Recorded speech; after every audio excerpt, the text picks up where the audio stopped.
সুনামগঞ্জের হালুয়ারঘাটে সেনাবাহিনী ও বিজিবি যৌথ অভিযানে ৫৫ লাখ টাকার উপরে অবৈধ ভারতীয় শাড়ি ও কসমেটিক্র আটক। সুনামগঞ্জ প্রতিনিধি ২৮ বর্ডার গার্ড বিজিবির সুনামগঞ্জ সদর উপজেলার সুরমা ইউনিয়নের হালুয়ারঘাট নামক স্থান হতে সেনাবাহিনী ও বিজিবি একটি বিশেষ অভিযানিক দল গোয়েন্দা সংবাদের ভিত্তিতে যৌথ অভিযান চালিয়ে মালিকবিহীন ৩৩৩ পিস ভারতীয় অবৈধ শাড়ি ১২৯০ পিন কসমেটিক্র আটক করা হয়েছে। বুধবার ভোরে গোয়েন্দা তথ্যের ভিত্তিতে সদর উপজেলার সুরমা ইউনিয়নের হালুয়ারঘাট নামক স্থানে অভিযান চালিয়ে এইসব ভারতীয় পণ্য আটক করা হয়। আটককৃত শাড়ির মূল্যের ৪৮,৩৩,০০০ টাকা এবং ১২৯০ পিস কসমেটিক্র যার বর্তমান বাজার মূল্যে ৭,০৯,৫০০ টাকা, যার সর্বমোট সিজার মূল্যে ৫৫,৪২,৫০০ টাকা।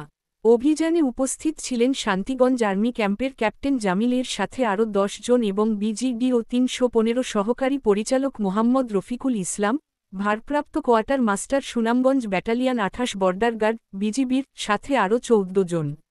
এ ব্যাপারে ২৮ বর্ডার গার্ড ব্যাটালিয়ন বিজিবির সুনামগঞ্জ অঞ্চলের অধিনায়ক কর্নেল একেএম জাকারিয়া কাদির এসব অবৈধ ভারতীয় গণ্য আটকের সত্যতা নিশ্চিত করে জানান, বিজিবির উধর্বতন সদর দপ্তরের কর্তৃপক্ষের নির্দেশে ভারতের সাথে সুনামগঞ্জের ৯০ কিলোমিটার সীমান্ত এলাকা জুড়ে ১৯টি বিওপির সদস্যরা সীমান্তে নিরাপত্তা রক্ষা, চোরাচালান রোধে সীমান্তের অতন্ত্র প্রহরী হিসেবে বিজিবির প্রতিটি সদস্যরা গোয়েন্দা তৎপরতা স্থলপথের পাশাপাশি নৌপথেও অব্যাহত রেখেছেন।